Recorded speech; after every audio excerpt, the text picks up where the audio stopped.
Welcome, everyone, and thank you for the invitation to join you today to talk about food insecurity and obesity, specific issues related to nutrition and adolescent health. My name is Patty Keene, and I am a registered dietitian nutritionist at the University of New Mexico Prevention Research Center, which is a division of the Department of Pediatrics.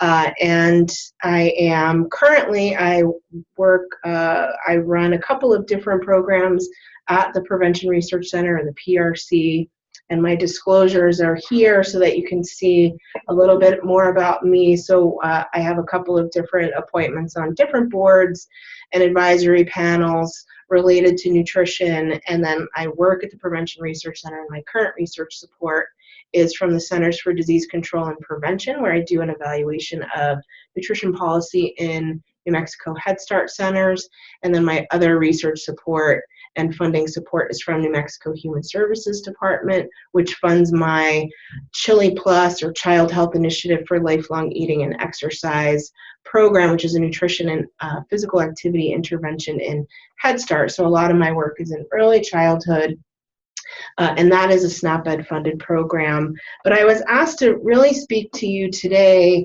on understanding. I want to cover a little bit on the components of what a healthy diet is in adolescence, because that's really going to help feed into our discussion around obesity and food insecurity and those impacts on adolescent health.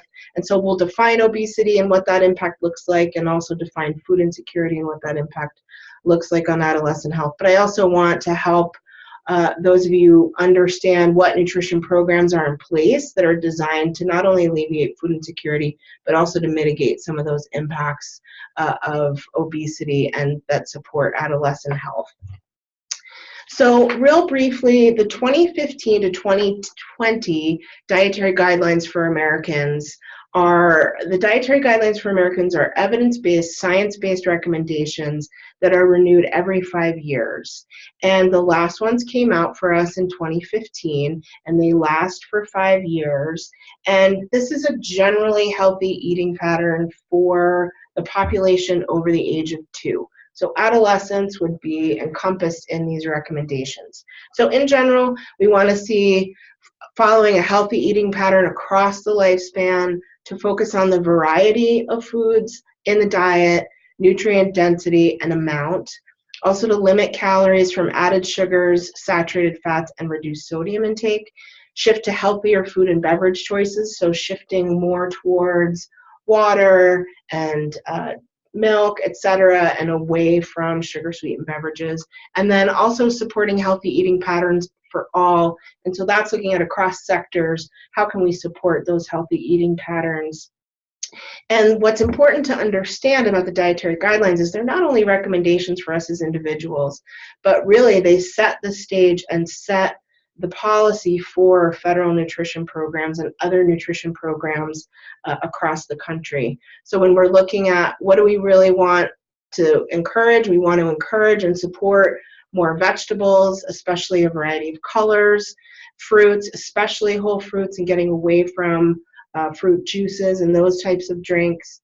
Grains, we want to see half whole grains, so that's things like whole wheat tortillas, brown rice, whole wheat bread, whole grain cereals, etc. Proteins, focusing on leaner proteins like fish and beans. And then for dairy, for anyone over the age of 2 should be having, as far as milk goes anyway, fat-free or low-fat milk, so that's 1% milk. And that's 3 servings for adults, and then depending on the age range, it's 2 to 3 servings for children. But then what we really want to see reductions on are sodium, and that's largely coming from processed foods. Alcohol isn't certainly relevant for adolescents, but also saturated fat and added sugar. So those are the things that we really want to see reduced. So in terms of nutrition and adolescent development, it's important to understand this is such a special time. There's across the span of childhood, there are they're extremely critical periods of growth and development. This is a very vulnerable period nutritionally for adolescents due to increased dietary requirements for growth and development and special dietary habits. Adolescence is characterized by an accelerated growth rate that's associated with rapid muscular, skeletal, and sexual development. During this period, adolescents acquire approximately 15 to 25% of their adult size, so their diet really needs to fully meet the requirements for energy and nutrients. These changes really require considerable input of energy, so that's calories, and nutrients, so vitamins, minerals, and therefore the diet really needs to fully meet these requirements. And some nutrients in this period are higher than other periods at any stage in life. So for example, in adolescence, calcium needs rise because of intensive bone and muscular development.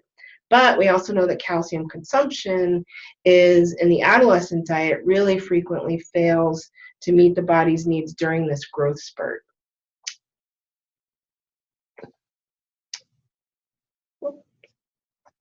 There we go.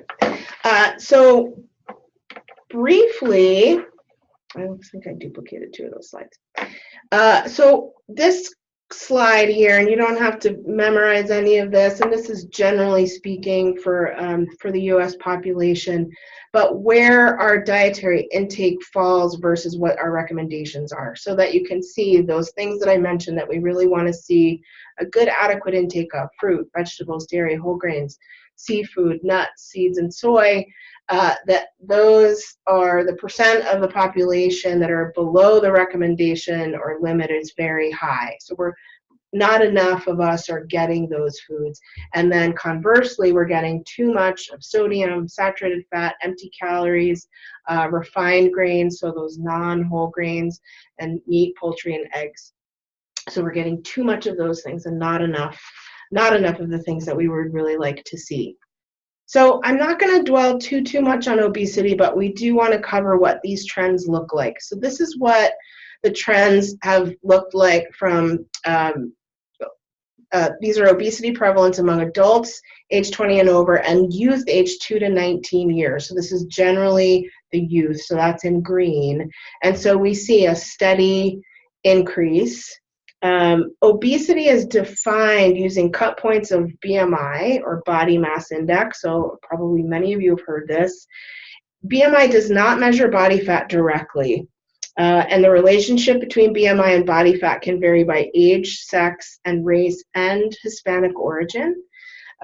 Morbidity and mortality risk may vary between different racial and Hispanic origin groups at the same BMI. So BMI can be a little bit tricky, but it can be a good marker, and we use this widely, certainly in public health. The definition is based on BMI for both youth and adults, but the definitions are not directly comparable. So among adults, there's a set cut point based on health risk, while among children, the definition is statistical and is based on a comparison to a reference population.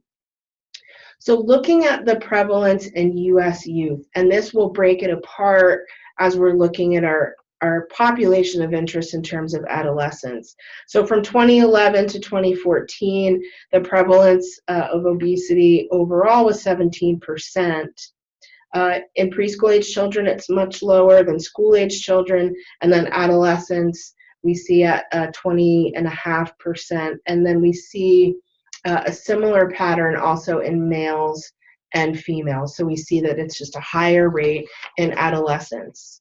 So speaking briefly on obesity's contributing factors, so things that can contribute to obesity and overweight, so inadequate dietary intake, so that can be not enough of some of those fruits and vegetables, or too many of some of those other foods that we'd like to see less of. Inadequate physical activity, too much sedentary behavior, so that's screen time, that's too much sitting, and also what kind of a sleep routine. We know that when kids aren't getting enough sleep, particularly adolescents, and they have a high need for sleep, that can contribute to obesity. Also, and this is an enormous area of research and a lot of community-based work, is the environment in which we live. And so what is the environment in our school? What is the environment in our community? What supports are there for access to healthy foods, access to physical activity, and also what social supports are there in a community? Also, marketing is a huge, and we don't have time to get into that. That could be a whole segment easily on marketing to youth. And then also planning and design. So how are communities designed? Are they designed to support physical activity, et cetera? So those are some of the contributing factors, some of the consequences, and so this is why we are certainly concerned about preventing obesity in childhood and adolescence. So a higher risk for high blood pressure and high cholesterol, an increased risk of type 2 diabetes and insulin resistance, breathing problems such as asthma and sleep apnea, and we see a lot more asthma in the southern part of the state. It's much higher in New Mexico. It's a much higher rate of asthma in the southern part of the state. Joint problems and musculoskeletal discomfort, fatty liver disease, gallstones, and gastroesophageal reflux, so such as heartburn. We also see lots of psychological consequences, particularly in kids: anxiety, depression, low self-esteem, low quality of life, and also increase in bullying and stigma. And in terms of consequences in adulthood, they're vast, but specifically heart disease, diabetes, and cancer, the risks for those are all increased.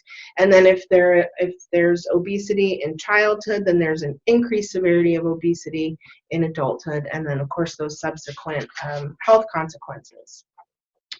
So wanted to take a little bit of time to talk about food insecurity and what we mean by that.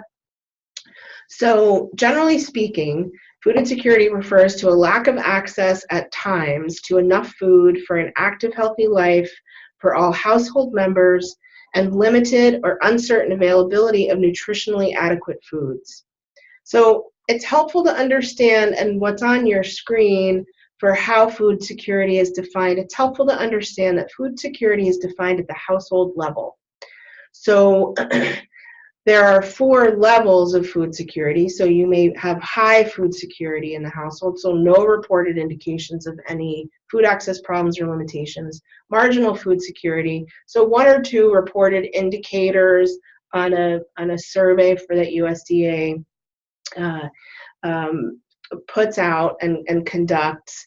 So typically anxiety over food sufficiency or shortage of food in the house, but no indication of changes in diet or food intake. And then this is really, when we talk about food insecurity, we talk about these 2 bottom rows. So low food security, and that is reporting of reduced quality of foods, variety of foods, or desirability of the diet, but no indication of reduced food intake. So we used to call that food insecurity without hunger. And very low food security we used to call food insecurity with hunger. And that's reports of multiple indications of disrupted eating patterns and reduced food intake. So that could be where, let's say, someone is no longer consuming what they had been consuming, and particularly when culturally appropriate foods, if people are limiting their intake of culturally appropriate foods, and so reducing the food intake and changing their eating patterns as a result of limited access to food. And so food insecurity in New Mexico, so currently, this is the most updated data, and this is Feeding America does excellent studies on food insecurity across the country, and they have great state level data that they can also break out into counties and congressional districts. So if you're looking at some more of the policy side of those things. So we have very high rates of food insecurity for children in the state. This is not specific to adolescents, but we kind of vacillate with different states between sort of first in child food insecurity. Right now, I believe we're third, but every year we sort of trade off with the same states. And in numbers, so that's 136,000 children in the state of New Mexico that are experiencing food insecurity at home. Overall in New Mexico, we have 17%. So as you can see, it's much higher for children than it is for the general adult population. And the darker colors that you see there, so 30% and above, and you can see we have 4 counties that have 30% and above of children who are food insecure. So that's, and and we have none of those light green colors, with the exception of one tiny little county, and I believe that's Los Alamos. Um, so when we talk about, and I know one county in particular essentially has 40% of their children who are food insecure. So that's 4 out of 10 kids who are food insecure. The county range typically is between 16 and 39%. And this is also helpful to know too when we talk about free and reduced price meals. We use that as a marker a lot for income status for families. And so we have in New Mexico 61%, we have 71% approximately who qualify for free and reduced price meals in schools. And as a good understanding is 61% of them are qualify for free meals and only 10% for reduced price. So it's a larger number that qualify for the free meals. So talking a little bit about food insecurity risk factors, this is important to understand when you're working with kids and with families and understanding what's happening at home. If you're working with adolescents, it's critical to know what's happening. So financial risk factors can be low, inconsistent, or lost income, a recent job loss or reduction in hours. So be on the lookout for that when you're working with folks. Inadequate SNAP allotment. So SNAP is the food stamp program. I have more on that in a little bit. Or access to government food programs. So that may be that the amount that they get each month is not enough, or the distribution, if they're actually getting food, is not enough. Seniors are at higher risk. Single parent homes are at higher risk. If there's drug and alcohol dependency in the home, that's at higher risk because that competes with food dollars and also can impact sort of capacity and ability to access food. And then this is a huge problem, uninsured or underinsured with a medical illness. So we know that that very often that food competes with dollars for medication and doctor visits, etc. Helpful to know when food insecurity is more likely. So it's definitely more likely at the end of the month when SNAP or other income may have run out. This is very important. I don't imagine many of you would be taking a diet history, but if you are asking about typical food intake or foods available at home, be thinking about what time of the month am I asking this, because a child may and an adolescent may have a very different answer on the 6th of the month than they would on the 28th of the month. Also after any holiday season, so after the winter holidays, it's more likely. After birthdays, life cycle rituals, so if there's a quinceañera, then families could potentially be at higher risk because they've maybe diverted a lot of resources that typically go to a food budget to that very important life cycle ritual. Seasonal bills, so if we have an especially cold winter and especially hot summer and those utility bills are much higher, that can be impactful. And then as I already mentioned, medical costs directly competing with food budgets, but certainly housing costs as well. And so this is important to be able to connect families to the resources that they have available to them related to housing, related to medical costs, and certainly related to nutrition, food nutrition access when you're working with them. In terms of health effects in children, there are many, but we know that it's predictive of chronic health and behavior problems generally. In infants and toddlers, iron deficiency anemia is much more common. In food insecurity, they have a greater chance of being hospitalized. Young children are at greater developmental risk, and when a mother is experiencing food insecurity during her pregnancy, then children are more likely to have a low birth weight. The academic impacts are also vast. So children who experience food insecurity tend to have lower math scores. They tend to have repeated a grade, more likely to have seen a psychologist. They have more difficulty getting along with their peers. They are more likely to have been suspended from school. They have higher rates of absenteeism, tardiness, and attention problems. And also parents report that children who experience food insecurity have higher anxiety and depression. there was some interesting work that was done. It was relatively small. It was some case study, focus group type work, looking at how do children experience food insecurity. And what we know, they have a couple of different approaches to dealing with food insecurity in the home. So when we talk about, they broke it out into awareness and taking responsibility for managing food resources. And this looked at children both in elementary school and older children, adolescents. So they broke awareness into three parts. So cognitive, so they know that food is scarce and the ways that the family manages their food problems. Emotional awareness, so feelings such as worry, sadness, anger that are related to that household food insecurity, and also physical feelings of hunger, pain, tiredness, and weakness directly related to that lack of food. And then also taking responsibility for managing food resources. So there's three categories there. So participation with adult strategies, so going along with an adult strategy for managing the scarce resources that are already there. Initiation of strategies, so they may try to initiate something to make existing food resources stretch. So that could be something like asking others for food, etc. And then generation of resources, so taking action to attain additional food or money for buying food. And one of the things to note that there are additional complex, when there are additional complex problems in the home, it makes the impacts of food insecurity even more severe.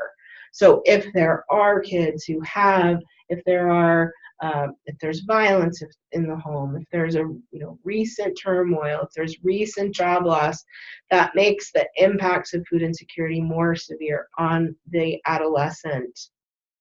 And the other thing that is important to note, that lack of knowledge on the part of the parent and the adult in the home of what resources are available to them exacerbates food shortages. So it's extremely important to know what are the resources that are in my community that I can connect families with, which is, of course, an enormous role in the field of social work. There are also differences in the perception of parents to the child's experience with food insecurity. So oftentimes parents feel like they are protecting the child from the impacts, which very often they are, and they are doing their darndest to do. We know certainly that parents most often will ensure that their children are fed before they are. So they feel that they're protecting them, but that very often children are perceiving the changes.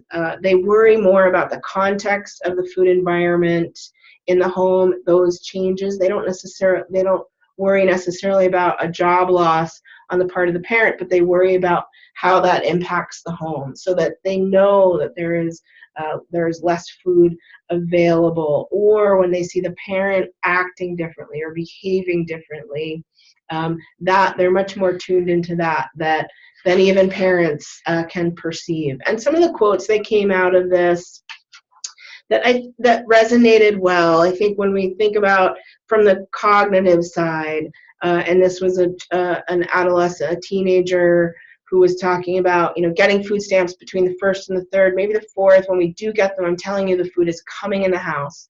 So we know that there is this sort of period of plenty at the beginning of the month for those who, particularly who are on food stamps, because they come at the beginning of the month and then they're supposed to last the whole month. And there's a lot of food resource management skills that need to be there in order to make those dollars stretch, and it's very challenging. Kids are also cognitively aware of the use of cheaper foods and then also the same foods repeatedly. So another teenager said, I guess chicken is like the easiest affordable thing to my mother. All she buys is chicken. And then emotionally thinking about, so here is an adolescent. We had to keep going over to my friend's house back and forth, asking if she had butter and milk and eggs. And I really didn't feel good about it because I'm not comfortable asking people that. So recognizing that there's an emotional toll for kids who are trying to help manage the household in this way. And then a physical awareness. So this particular teenager, he was angry, mad. I go to sleep, basically. That's the only thing you can probably do. And after you wake up, you feel like you're lightheaded. So when we think about these teenagers that we're expecting them to go to school and learn, and this is why the nutrition programs that are in the schools are so important. But so we need to be understanding, and this is in this particular case, if this child is not participating in the summer meals program, then they may not be getting those meals in the summer. This was also in thinking about how do kids manage the resources, whether that's stretching resources they already have, getting a job, not eating snacks, not ask. Some kids said that they just don't ask for things at the store. That's one of the very challenging things about being a parent, is trying to navigate the grocery store, and kids are always asking for food and snacks and treats and things like that. And so a lot of these kids that they talk to, they don't ask for things at the store. They don't ask for food. So they're not even having that same experience, even though it's annoying to parents, I know, but they're not even really allowed to have that same experience that kids who are food secure of just asking for something at the store.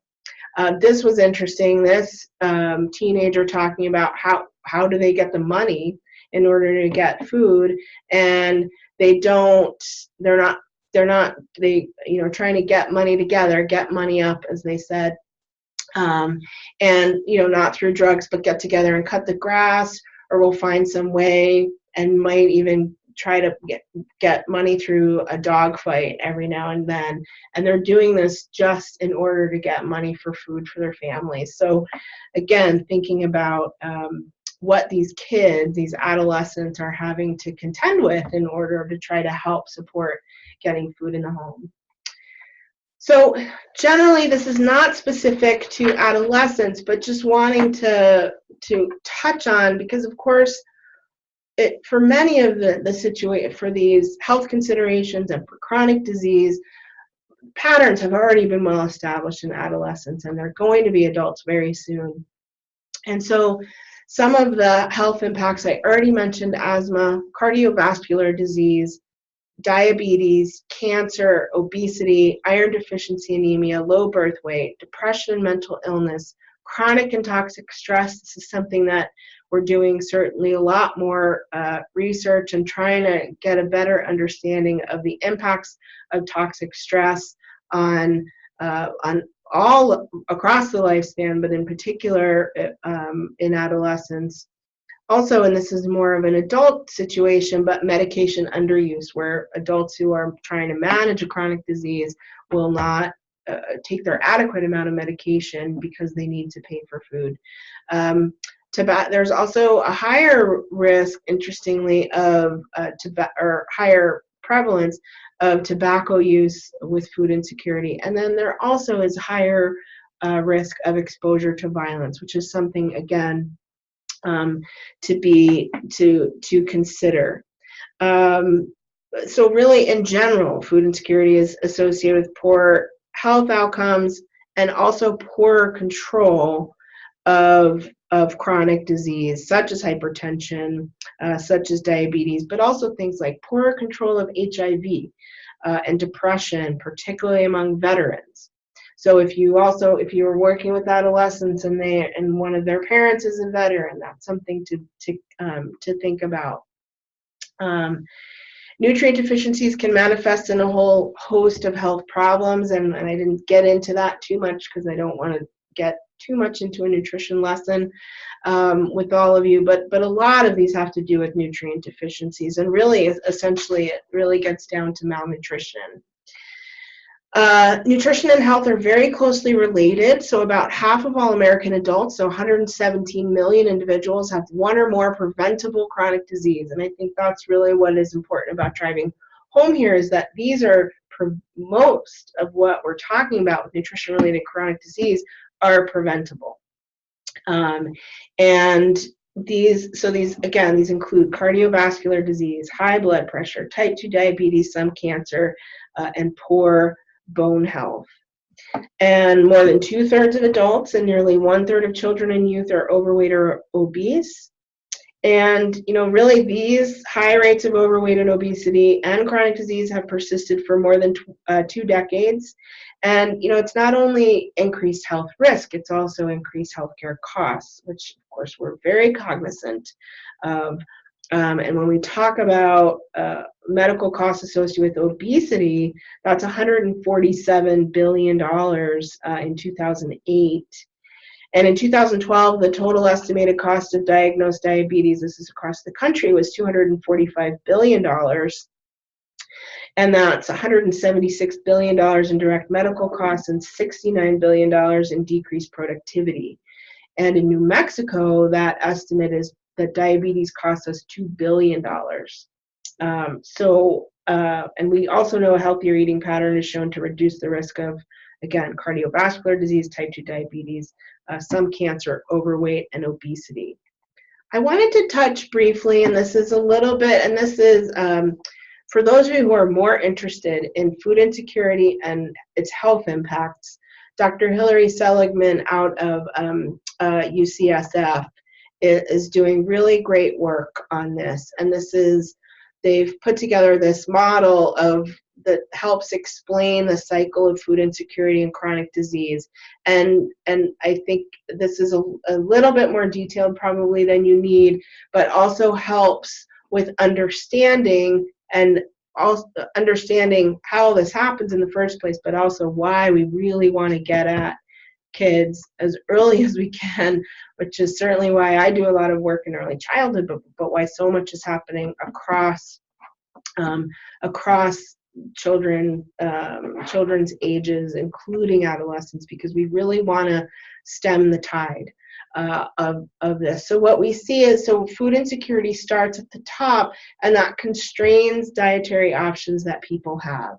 So often that can mean that there's increased proportion of intake from some of those less desirable foods. So higher fat foods, refined carbohydrates, and there tends to be a decreased variety. We know this sort of across the board, that in food insecurity there's decreased variety of fruits and vegetables, and particularly fruits and vegetables, and increased salt load in highly processed foods. And those dietary options are constrained, and then how do folks handle those during food adequacy versus food shortage? And that's one of the kids was talking about that, sort of, where he was saying when they get their SNAP allotment at the beginning of the month, there's so much food in the house. And so this is food adequacy. And so there can be, and we do see this, some systematic overconsumption of food when it's there. But then during food shortage, they'll skip meals and there's reduced caloric intake.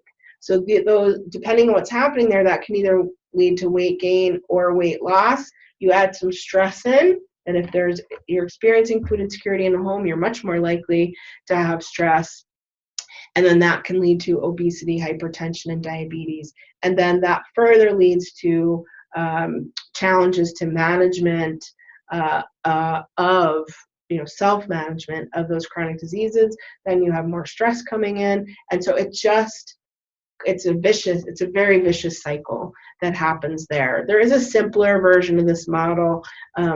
So this is a little bit more in-depth, but I think it's helpful to understand that essentially what it's leading to is this higher risk. I talked a little bit about diabetes. I also want to make sure, and this again is just driving home the importance of prevention. And so diabetes and prediabetes in New Mexico, as I mentioned, diabetes costs $2 billion to the state. 14% of our population is currently diagnosed with diabetes, but 1 in 4 don't know that they have it. And then prediabetes, 40% of our population is estimated to have prediabetes. And 9 in 10 don't know that they have it. So 90% of 603,000 New Mexicans aren't even aware that they have prediabetes. And diabetes, we can't reverse diabetes. We can prevent it, but we can't reverse it. We can reverse prediabetes, because prediabetes will, for the most part, will progress to diabetes, but we can stop it when they're in the prediabetes stage, which again is why we really want to focus on prevention with the population. I do have a little bit here on diabetes that we don't necessarily need to get into. We have 12,000 newly diagnosed per year. They're 50% more likely to die young. And for those, their medical expenses are over two times higher than those without diabetes. For those who are food insecure, they have a much higher risk for diabetes, and it's 2 to 3 times more likely in those food insecure households. We also know that food insecure folks who have diabetes and are food insecure have 5 more visits to the doctor every year. So, and again, if you have adolescents, so we can be talking about the prevention piece, but then also if you have adolescents who have parents or caregivers who have diabetes and they're food insecure, it's helpful to understand that they're at these higher risks. And we also know that 1/3 of those visiting food pantries pay for medication before they pay for food. And we see a consistent pattern of reduced, delayed, or avoided medication use at all. So, okay, so what's being done to address obesity and food insecurity? There's lots of things that are happening. There's some good programming, but I really want to focus on, and I think if we were in a live session and we could ask more specific questions and to get a better sense of where all of you practice and work. But what I really want to focus on, given that it's adolescence, is wanting to focus on so kids are in school, and we hope most of them are in school. And so what are the federal nutrition programs that are in place that really are there to promote a healthy diet, to ideally prevent obesity, and also to help mitigate the impacts of food insecurity? So there are many, I won't go into all of these, but the federal child nutrition programs, and these are reauthorized every 5 years from Congress. So some of us might be reaching out to you to help advocate for some of these programs. But we know that child nutrition programs really provide an infrastructure that can be mobilized to improve kids' diets and health on a nationwide scale, while also improving school attendance, test scores, and educational attainment. So we know that all of those things are related and very important. We also know there's evidence of social and economic benefits to the child nutrition programs that extend into local communities. So these include improvements in the diet of other family members. So if kids are exposed to different foods at school, then they bring that home. Healthier options in the general food marketplace. We know that improvements to school meals have led to some changes in what foods are available in community grocery stores, for example. Economic stimulus to the communities, stable customers for American agriculture, job creation, and poverty reduction as well. But so the child nutrition programs, and these are all, like I said, authorized through Congress. So we have the National School Lunch Program. New Mexico serves over 220,000 children in that program. School breakfast, 148,000. One of the things that we have here in New Mexico is breakfast after the bell, which requires that for particular schools who have a high percentage of low-income kids, that they must provide breakfast after the instructional day has begun. This has led to New Mexico being, we don't do well on a lot of lists, but one of the lists we do very well on is provision of breakfast to low-income children. So we are second in the nation, second only to Washington, D.C., for reaching low-income children with breakfast in the state. So, and that's absolutely directly as a result of breakfast after the bell.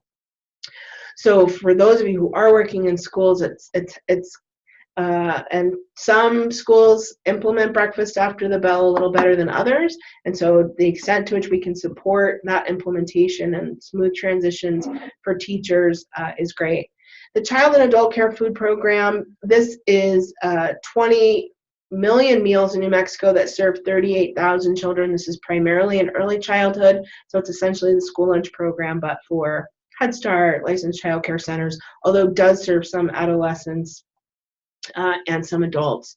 The Summer Food Service Program, this only serves 22,000 New Mexico children. We would like to see that much closer to the number that's serving the in-school lunch.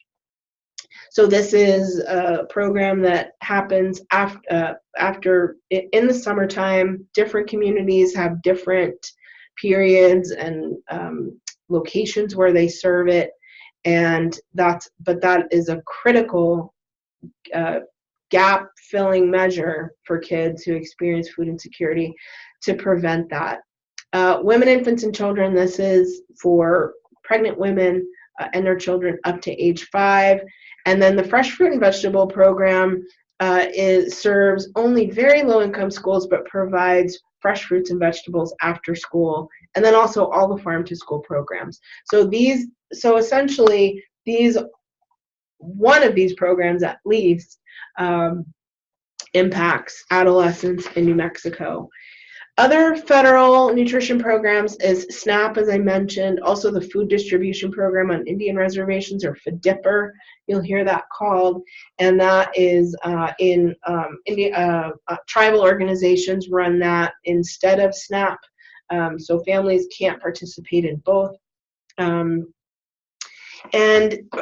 also TFAP is the Emergency Food Assistance Program. This is largely run through Roadrunner Food Bank. And this provides emergency food across the state.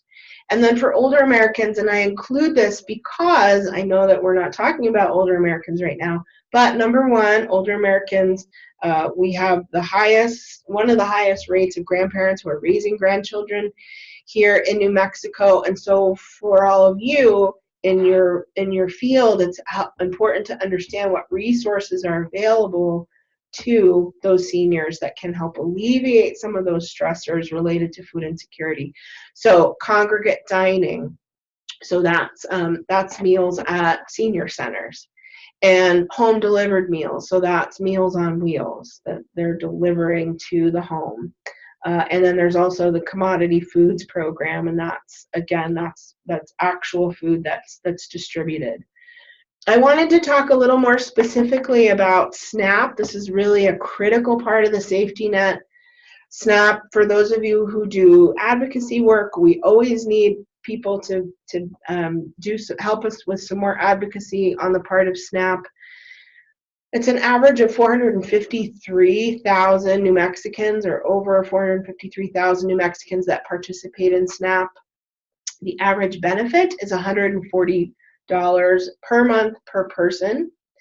$1 generates $1.80 in economic activity. So I was talking about that, the economic driver that SNAP can be, and some of these food programs can be in communities. And we have, this is broken out by congressional district, but with children under the age of 18, it ranges between 46% and 58%. And then with one or more people, so seniors, that's between 25% and 30%. But SNAP provides, it's on EBT cards, so electronic benefits transfer cards, and that provides families with where they can then go to the store and trade those in for food dollars. And it's an essential part of hunger alleviation. At the federal level, so it's Food Nutrition Service of the USDA that runs the child nutrition programs, and then at the state level, it's state education and health agencies that run them at the state level, and then locally, the ones who are implementing: schools, child care centers, nonprofit organizations. So there's always lots of ways to lend support. I wanted to also point out Roadrunner Food Bank in particular has a lot of different programs to support families across the state. You know, Roadrunner is based here in Albuquerque, but they provide service across the state. And there are food pantries. There's also the Childhood Hunger Initiative. which is designed for schools and aims to reach, they're currently in a 50 school partners, although I believe that they're going to increase that next year. And that's where they receive food from the food bank to distribute. So it's basically like a traveling food pantry. There's an emergency family food box, and then some other programs within Roadrunner. Feeding America also, again, for those of you who are interested in understanding a little bit more, this is a lot more on food insecurity, but then also they're doing great work on hunger and health and how those are connected. And so there's excellent resources here for Feeding America. And so that you have the link there. I also wanted to point out, and I think this is a really ripe opportunity for, and I'm a dietitian, and so I do a similar, I have a similar talk with nutrition students and other dietitians to talk about how can we best support primary care providers. And so the American Academy of Pediatrics came out with a policy statement that basically was a call to action for pediatricians to step up a little bit more to help promote food security for all children. And so they developed a toolkit where to encourage screening for food insecurity in their practice using the Hunger Vital Sign, which is a validated only 2-question tool that was developed by Children's Health Watch. And then it's also designed to connect families with food and nutrition resources in the community. And then also to support national and local policies that increase access to adequate healthy food for all children and their families. So really calling for pediatricians to step up a little bit more in their advocacy efforts, in particular around child nutrition and SNAP programs, et cetera. But what I really want to point out here, this is a great opportunity for social workers to help with connecting with those resources. And I'm going to show you a little bit of what this toolkit looks like. So this is, and this is from the toolkit itself. So educating and training staff on food insecurity and the need for universal screening. So again, this is in the pediatrician's office. Follow the recommendations for screening, incorporate food insecurity screening into the workflow, and then also to show sensitivity when screening for food insecurity. So the 2 questions that they're asking is, within the past 12 months, we worried whether our food would run out before we got money to buy more. Is that often true, sometimes true, never true, or don't know, or refused? And then within the past 12 months, the food we bought just didn't last and we didn't have money to get more. Is that often true, sometimes true, never true, or don't know? So a positive screen for if they say often true or sometimes true for either or both statements, and then they want to document. But so, and then of course things like administering proper medical interventions, etc. But the important part here for a lot of us, is certainly in my field and then in social work, is to connect patients and families to the federal nutrition programs and other food resources. And what's nice is they have the PDF is editable to tailor to local resources. So this would be an excellent project for social work students in a specific community to basically do that work for a pediatrician to fill in where they can access some of those local resources.